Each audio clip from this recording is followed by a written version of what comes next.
Alhamdulillah.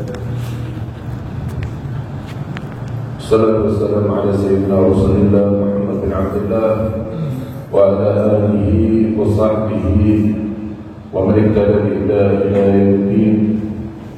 Qul shrah li sadri wa yassir li amri wa hlul 'uqdatam min lisani yafqahu qawli wa hdini qalbi wa saddid lisani bi haqqi nabiyina wa imamina wa qudwatina sayyidina Muhammad sallallahu alaihi wasallam. وقال المؤلف رحمه الله تعالى ونفعنا به بعلومه في الدار آمين إلى أن قال وقال رسول الله صلى الله عليه وسلم من حفظ 10 آيات من أول سورة الكهف عصم من فتنة الدجال وفي رواية من قرأ 3 آيات من أول الكهف عصم من فتنة من أدرك الدجال ومن فتنة الدجال. Salat ayat min awal surah Al-Kahfi uziman fitnah dajjal man adraka dajjal falyaqra alaihi fawatihahu yani al-kahf wa man qara'a wa fi riwayat wa man qara'a ayat min akhiriha fa kharaja dajjal wa lam yusallil alaihi fa innahu jiwarahum min fitnah la yuqala wa ta'ala. Alhamdulillah,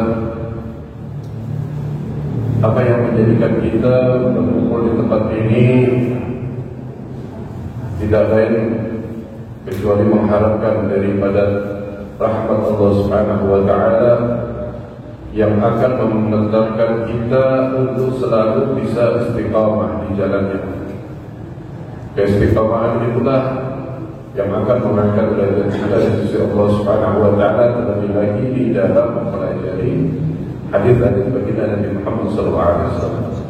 Karena itulah Rasulullah sallallahu alaihi wasallam dalam hal ini bersabda, "Man hafidha 10 ayat min awal surah Al-Kahfi."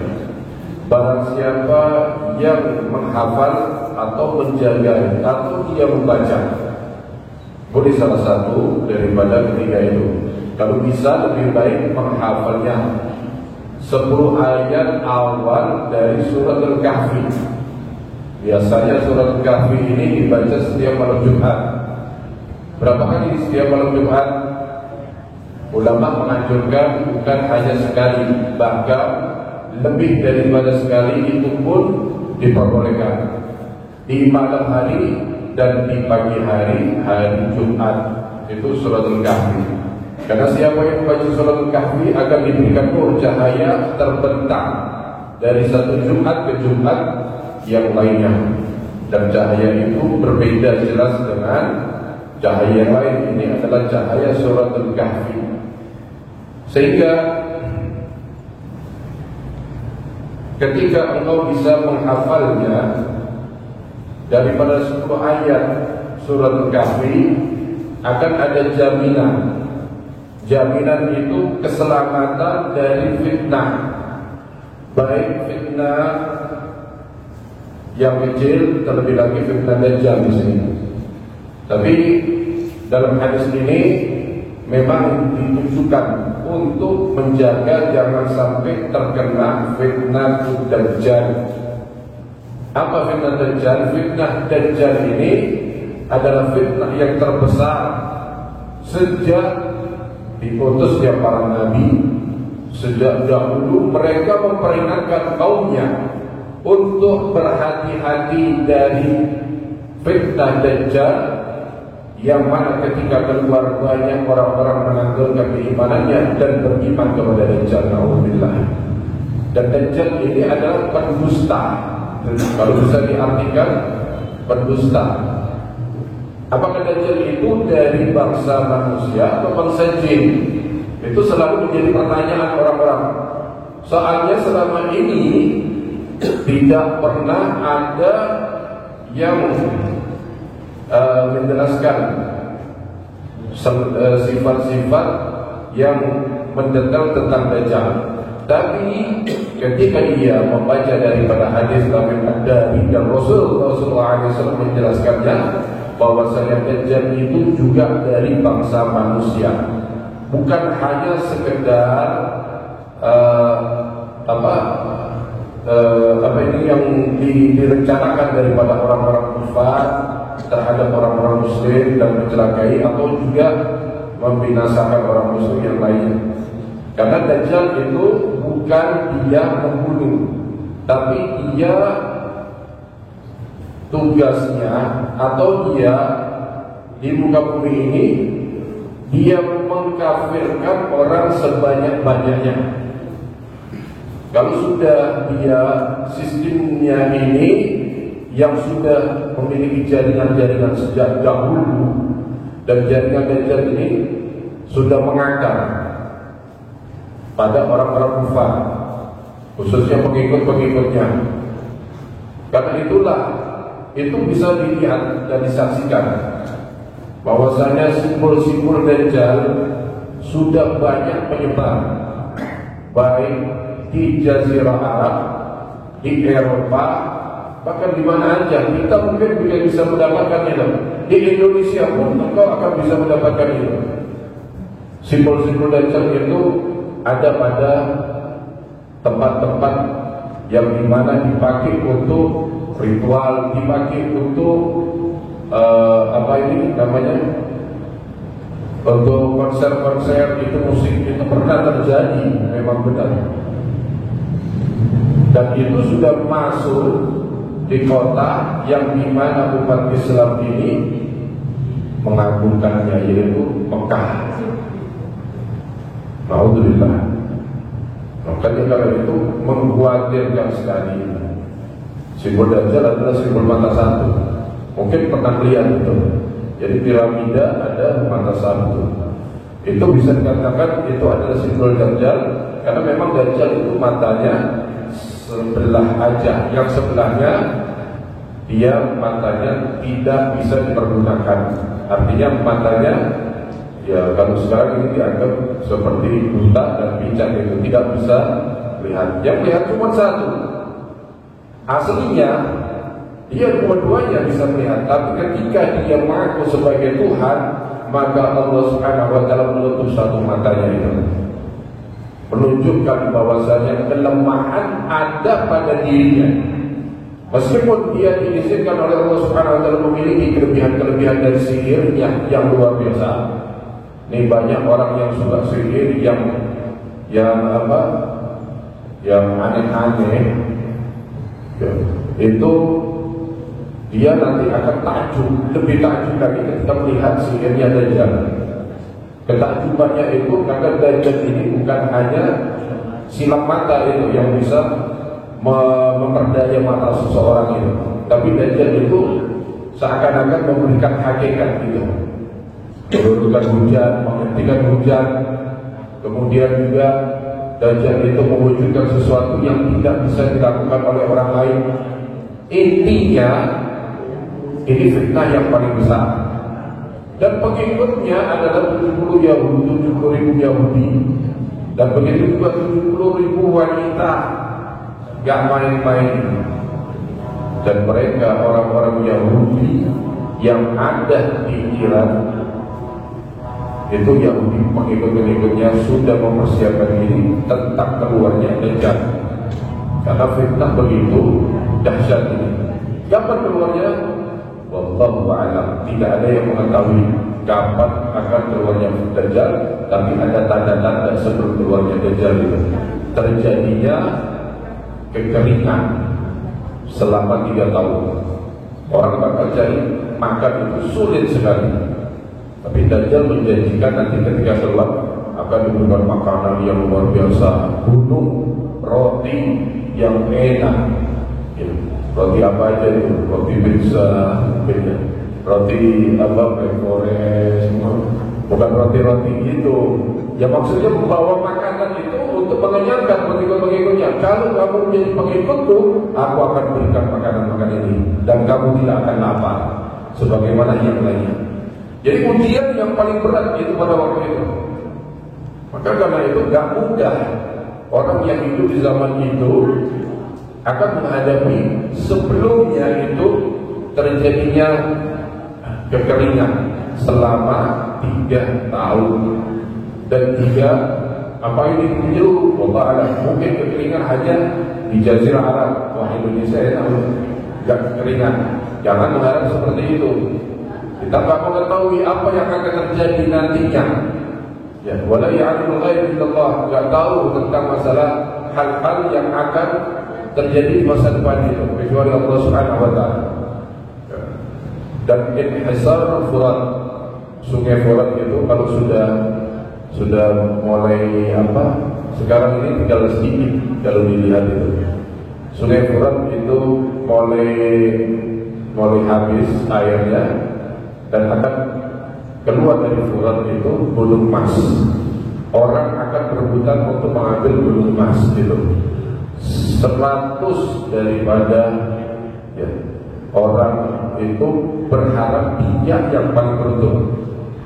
Tapi tidak ada satupun orang yang beruntung, karena memang masing-masing saling mengatakan aku adalah orang yang paling beruntung dan saling bunuh-bunuh itu.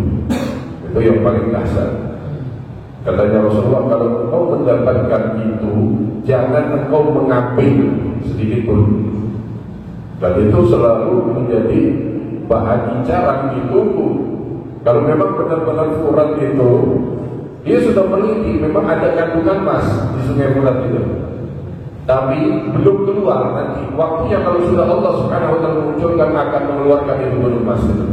Tiba-tiba muncul di pagi hari, kaget orang-orang berebutan. Siapa yang gak bingung ada gunung emas? Di sini aja juga kalau ada gunung emas ya rebutan bakal. Tapi banyaknya di WC-WC, gak ada yang memperebutkan. Makanya itu lain. Ini fitnah itu yang terjadi pada waktu itu. Orang sudah kayak pada gelap mata semuanya, ingin dia mendapatkan lebih banyak daripada itu. Karena itulah Rasulullah SAW selalu menganjurkan untuk kita membaca surat Kahfi. Karena Dajjal ini bukan hanya di Jazirah Arab atau di negeri-negeri yang lain, tapi memasuki seluruh negeri, seluruh kota, baik itu Kedurus, Kepanten, Ampel terakhir. Ya. Dimasuki semua, jangan khawatir, karena memang dia betul-betul masif itu yang menjangkau dalam waktu cepat. Cuma hidupnya 40, nggak tahu itu 40 hari, 40 bulan. Ya dalam 40 hari ini dia mengkader atau merekrut orang sebanyak-banyaknya untuk menjadi pengikutnya, di dalam rangka Allah Subhanahu wa taala. Sehingga dia diberikan kelebihan untuk bisa mengelilingi bumi dalam jangka 40 hari itu dalam kecepatan luar biasa. Dan orang-orang yang mengikutinya itu adalah yang sudah jelas adalah orang-orang yang imannya lemah. Bagaimana yang imannya kuat? Orang yang imannya kuat pun akan bisa menjadi pengikutnya kalau dia tidak memiliki benteng, dan bentengnya adalah salah satunya surah Kahfi. Kalau dia lupa dan dia tidak hafal karena dia mungkin sudah terjadi bingung, jangan sampai keluar dari rumah, katanya Rasulullah. Kalau perlu diikat di tiang, jangan penasaran kepingin tahu apa sih orang sekarang ini pada budul semuanya. Kalau ada kejadian apa, itu kepingin lihat.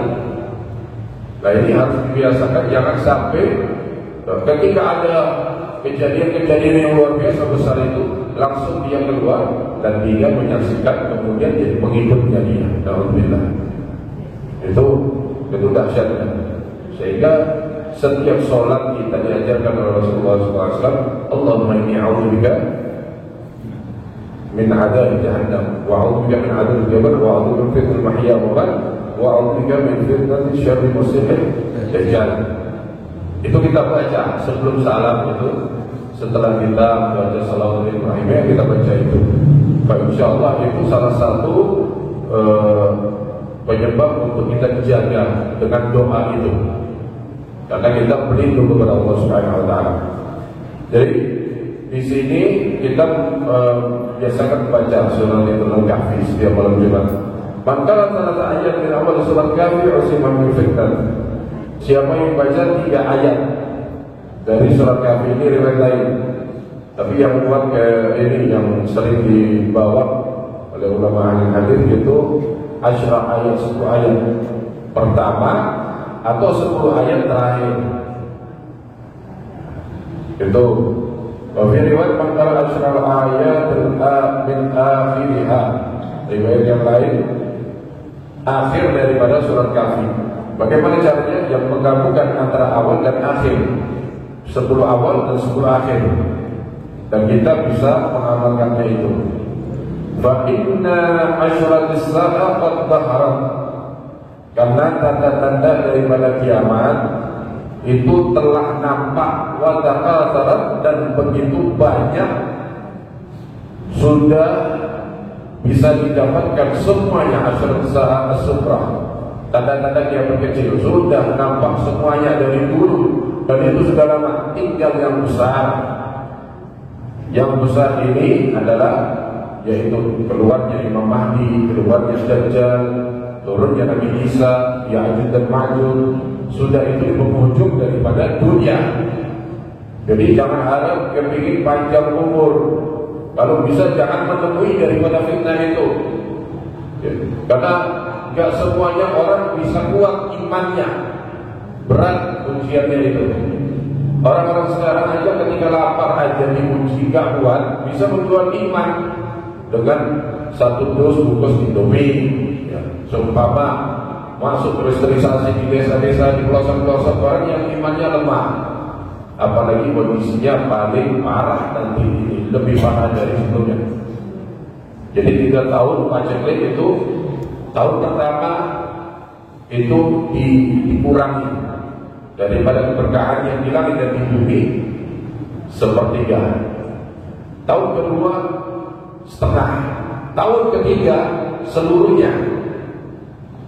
Paling sulitnya tahun ketiga itu seluruhnya, artinya dalam keadaan kekeringan gitu. Dan itu tahun itu adalah keluarnya Dajjal na'udzubillah. Kemudian fayanbaghi likulli mu'min ta'lim 'ahdahu wa 'ahdi syafaqatahu hadhihi al-ayat 'asimah. Semestinya seorang mukmin memberikan pelajaran kepada keluarganya dan siapa saja yang dia sayang kepadanya, karena ayat ini adalah ayat perlindungan, melindungi seseorang dari fitnah yang paling besar. Karena itulah laisa fitnah warada laisa fitnah mundu khalaqallah ta'ala dunya illa yamsa 'azam fitnah dajjal. Tidak ada fitnah yang paling besar, katanya Rasulullah, setelah Allah Subhanahu wa taala menciptakan dunia, sebagaimana fitnahnya Dajjal itu. Wa innahu a'wal 'ainil yamin.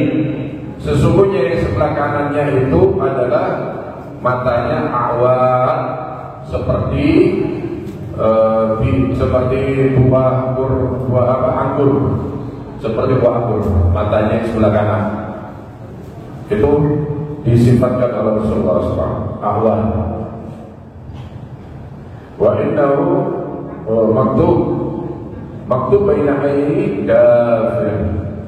Yaqra hadha kullu mu'min kafir wa ghair kafir. Tertulis di dahinya kafir atau kafir itu. Setiap orang mukmin dia pasti bisa membacanya dan melihatnya, tapi orang-orang munafik kafir gak bisa, tertutup. Jadi bisa hati-hati dan menghindar kalau dia mengetahui itu. Kafir wa ghair kafir. Fa ya akhi sahih imanika billahi wa ittisalu bihablihi. Untuk itulah wahai saudaraku, katanya Malik mengarah kita ini, perbaiki dan perbaharui iman kalian, kuatkan hubungan kalian dengan Allah Subhanahu wa taala. Intinya orang yang paling terjaga keimanannya adalah orang yang paling kuat imannya. Seandainya keluar katanya Rasulullah di zaman pun cukup anak-anak Madinah ini yang akan mengusir Dajjal. Dan Dajjal tidak akan masuk di dua tempat, Madinah dan Mekah, karena dilindungi oleh malaikat itu. Malaikat menjaga setiap sudut daripada dari Mekah dan Madinah itu. Tapi yang lainnya akan dikeluarkan. Kalau tidak berhak tinggal di dalam yang Mekah dan Madinah itu dikeluarkan.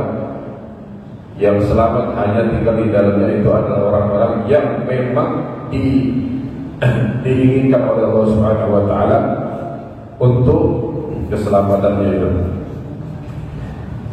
Kemudian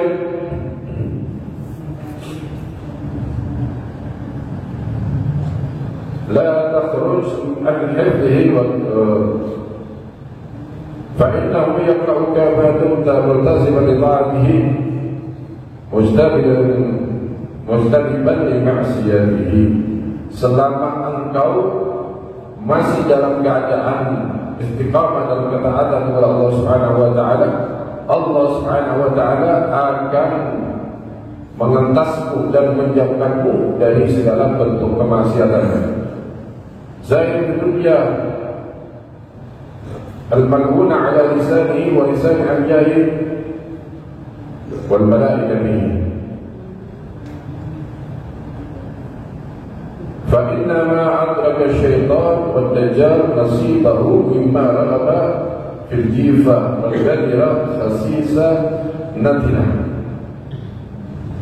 Sesungguhnya orang-orang yang semestinya itu membiasakan diri untuk zuhud terhadap dunia, tidak tamak rakus, karena hakikatnya dunia itu adalah mal'unah, terkutuk sejak diciptakan oleh Allah. Ala lisanihi wa lisani abdihi, di mana kalimat-kalimat Allah Subhanahu wa taala mengutuk itu bukan hanya Allah Subhanahu wa taala mengutuk, tapi juga dari lisan para nabi, lisan para malaikat itu mengutuk juga tentang masalah dunia. Jika engkau mendapatkan fa inna ma adraka syaitan wa dajjal nasibahu mimma raghaba fil jifa. Sebab syaitan ini dia akan berusaha, dan Dajjal juga berusaha untuk mendapatkan bagiannya, bagian dari bangkai itu atau sesuatu yang menjijikan. Yang menjijikan dirubah menjadi sesuatu yang menggiurkan dibalik itu. Karena memang ditutupi manusia ini. Kalau dibukakan hakikatnya, manusia akan lari dan tidak akan mau mengambilnya. Jifa itu bangkai, dan dunia itulah yang jadi rebutan manusia, sumber daripada fitnah. Al-Ghadira qala Rasulullah SAW, man istaghfara al-mu'minin mu'minat kana Allah lahu bi kulli mu'min wa mu'minat hasanah. Kita memasuki daripada pembahasan lain hadisnya. Jadi ini sepotong-sepotong daripada fadail amal. Rasulullah SAW mengatakan di dalam hadisnya, barang siapa beristighfar, astaghfirullah lil mu'minina wal mu'minat, astaghfirullah lil mu'minina wal mu'minat, berapa kali itu? 27 kali. Sebagaimana kalau kita sebelum itu kita membaca astaghfirullahaladzim alladzi la ilaha illa huwar rahmanur rahim al-hayyul qayyum alladzi la atubu ilaihi rabbil fili 27. Setelah itu astaghfirullah lil mu'minina wal mu'minat, atau biasanya itu sebelum subuh, sebelum dikumandangkan iqamah, astaghfirullah lil mu'minina wal mu'minat, astaghfirullah lil mu'minina wal mu'minat, itu dibaca.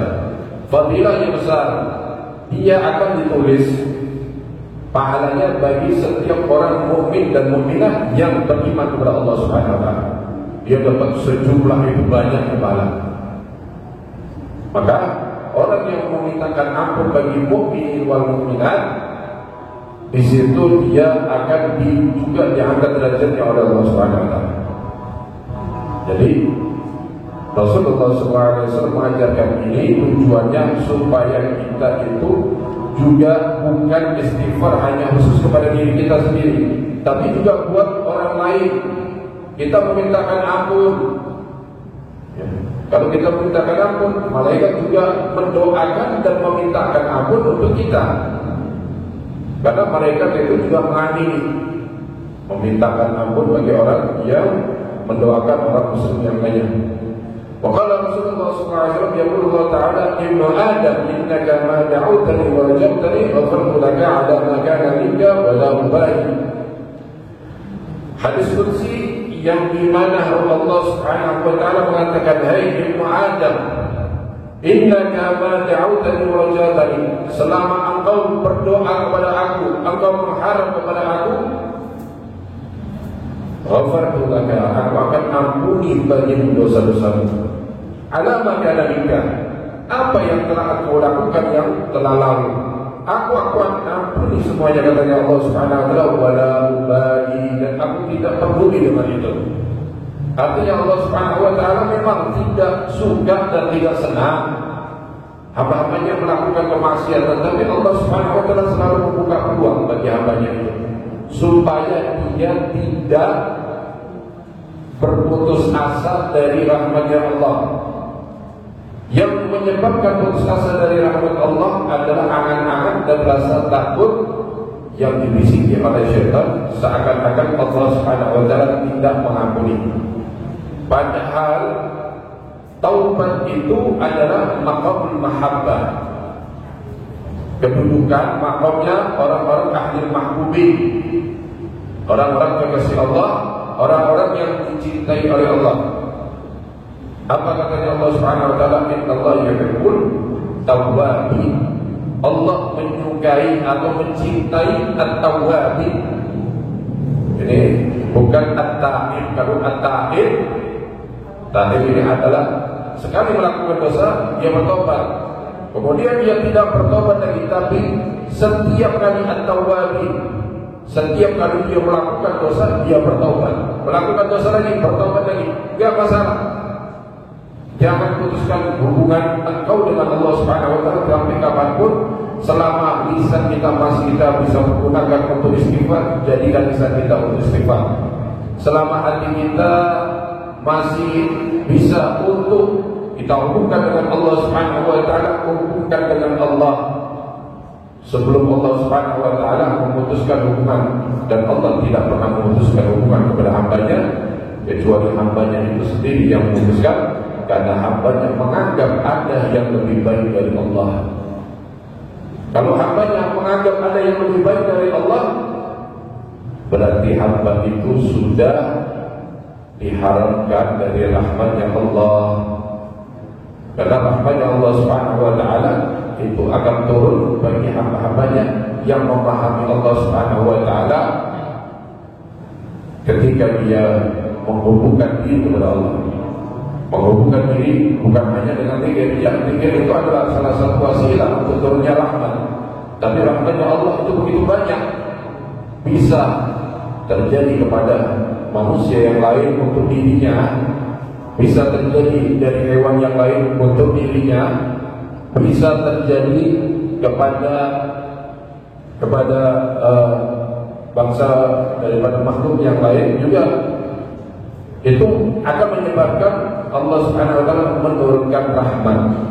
Jadi jangan dianggap batasan rahmat itu sebatas ibadah mahdud dalam zikir, sholat. Tapi rahmat Allah banyak. Rahmat Allah wasi'ah, luas, lebih luas dari langit dan bumi. Maka Allah Subhanahu wa Ta'ala senang dan cinta. Kalau sudah Allah cinta kepada orang-orang tawwabin, artinya orang-orang yang suka mensucikan dirinya. Jadi jangan putus asa kapanpun berbuat dosa, istighfar, lama-kelamaan. Kalau pakaian itu kotor dicuci, pakaian kotor dicuci, dan kita harus mencucinya itu memang setiap hari. Kita nggak bisa pakai terus itu pakaian kotor bau, kemudian kena noda lagi kita biarkan, kena noda lagi kita biarkan. Yang akan menghindari pasti adalah orang-orang yang terdekatnya. Begitu juga hati ini kalau sudah kena noda, itu cepat-cepat dibersihkan supaya malaikat itu betah, senang dekat kepada orang tersebut. Dia istighfar, ya Allah, itu membersihkan. Dan itu memberikan semangat kita untuk membuka jalan amal saleh yang lainnya. Itulah keistimewaan daripada istighfar. Astagfirullahaladzim wa hasanah. Qala Rasulullah SAW, man qala fil yawmi la ilaha illallah wahdahu la syarika lah.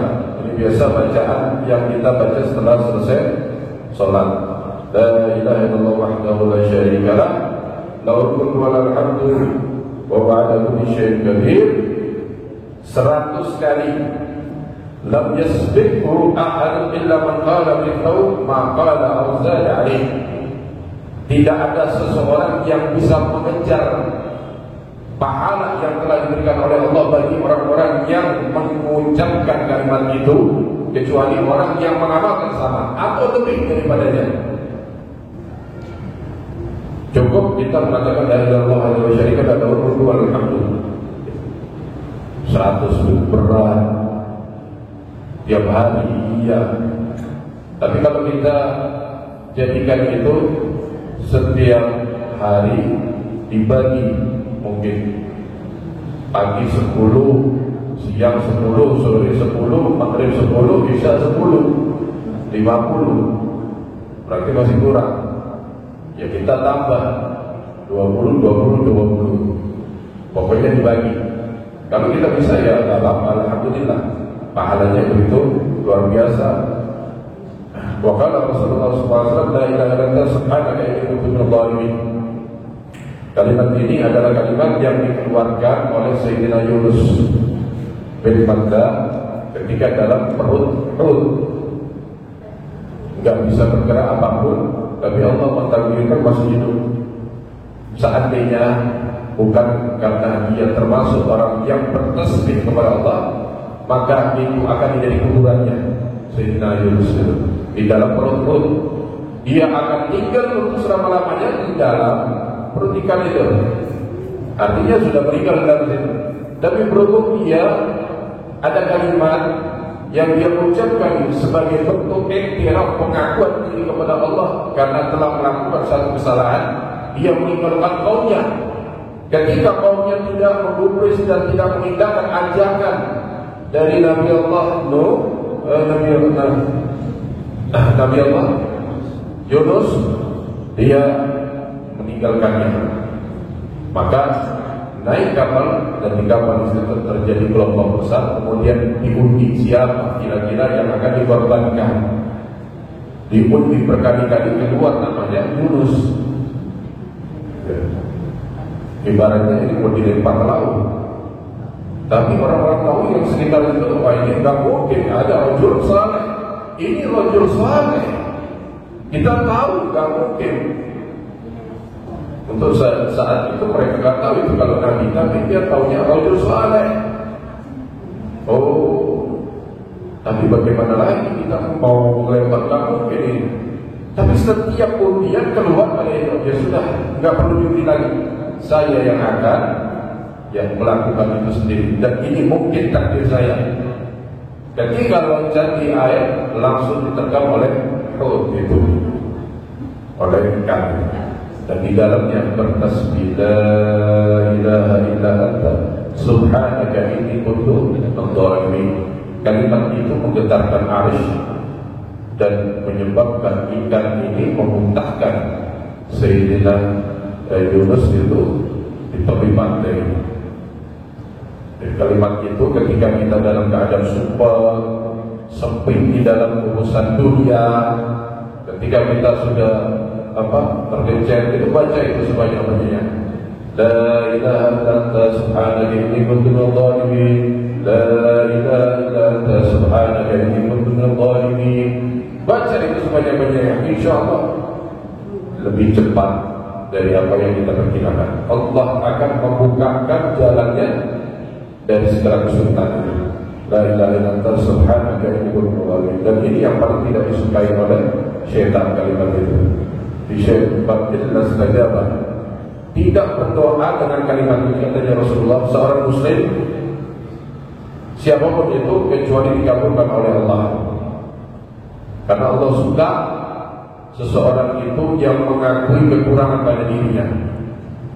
Nah, ini yang sering sekali kita banyak mendapatkan orang merasa dia adalah orang yang hebat, orang yang punya maqam di sisi Allah, orang yang memiliki, padahal dia masih banyak dosa, banyak kesalahan, dan banyak sekali yang dia tidak sempurna di dalam amalan yang dia lakukan. Tapi ketika dia mengaku di hadapan Allah, kami adalah termasuk orang-orang yang zalim. Kezaliman itu bukan hanya dilakukan terhadap individu atau seseorang, terlebih lagi dirinya itu seringkali berbuat zalim. Zalim kepada Allah, zalim kepada Rasulullah, zalim kepada manusia yang lainnya. Banyak perbuatan-perbuatan zalim. Dan perbuatan zalim seringkali kita melemparkan kepada orang lain, lupa dengan diri kita sendiri. Ini pula zalim, ini zalim, padahal setiap hari dia berbuat zalim. Telah berbuat zalim kepada anggota tubuhnya, dipergunakan untuk maksiat kepada Allah Subhanahu wa taala. Makanya itu hati-hati. Oh, pintar melempar tapi lupa dengan dirinya sendirinya. Dia mungkin mengambil haknya orang, dia mungkin mencuri, dia mungkin pintar mencari kesalahan orang. Kemudian Rasulullah SAW mengatakan, "Ala ukhbirukum bi khairi a'malikum wa azka 'inda malikum." Apakah kamu mau aku kabarkan sebaik-baik daripada amalan kamu dan sebagus-bagusnya di sisi Tuhan, wa arfa'uha fi darajatikum, dan paling tingginya di dalam derajat kalian, wa khairul lakum min infaqil dhahabi wal warqi, dan lebih baik daripada engkau menginfakkan harta emas ataupun perak, uang, lebih baik daripada. Wa khairul lakum min an talqaw aduwakum fatadribu anahum wa yadribu anahum. Bahkan lebih baik daripada engkau ketika bertemu dengan musuh di medan perang, kemudian engkau memenggal daripada lehernya musuh dan engkau juga terbunuh mati. Kalau bala ya Rasulullah, amalan apa itu dahsyat ini ya Rasulullah?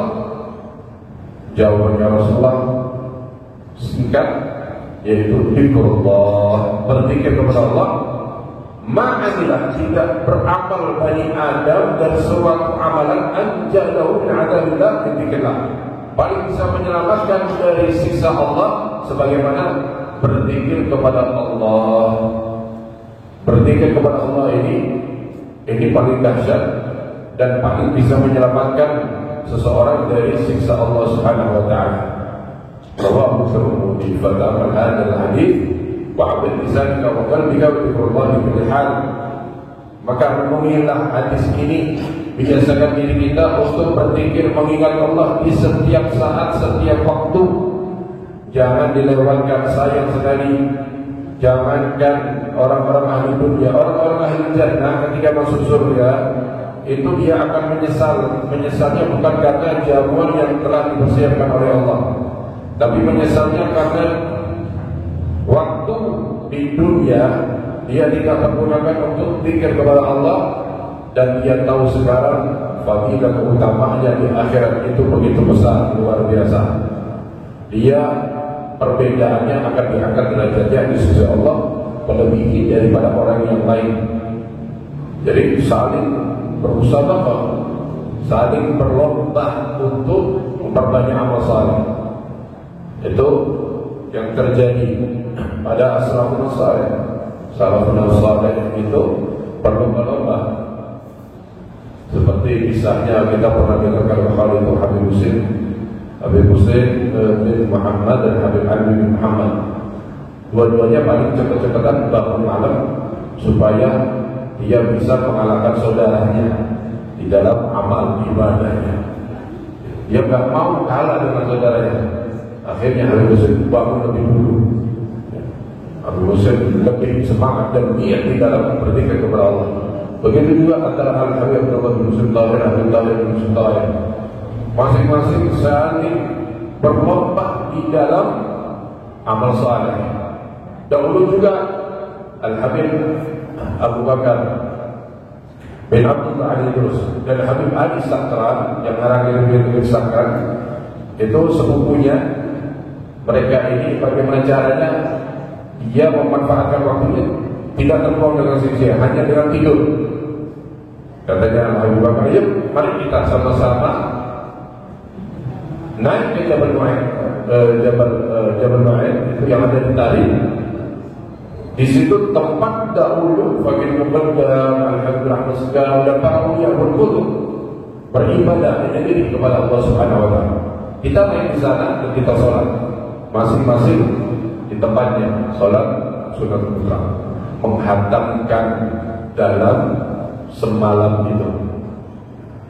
Jadi berapa kali hataman? Berlomba-lomba, semangat giat.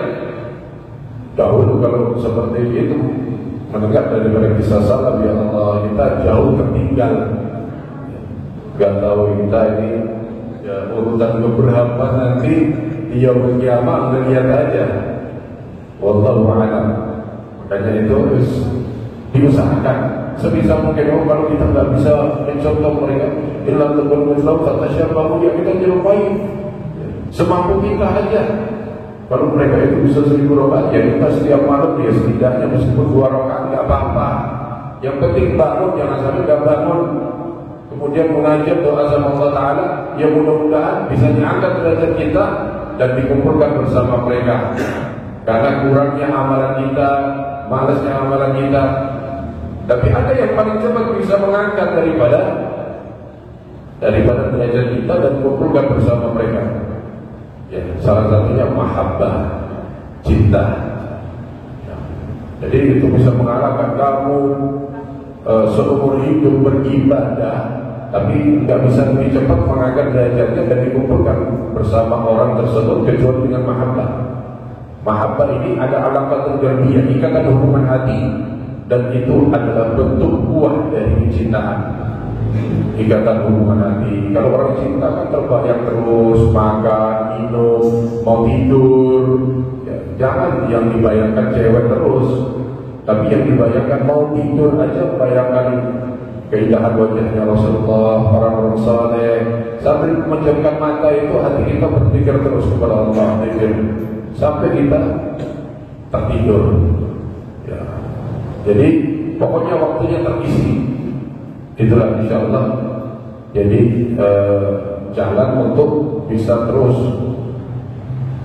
bersama mereka meskipun kita di dalam tidur. Wallahu a'lam bishawab.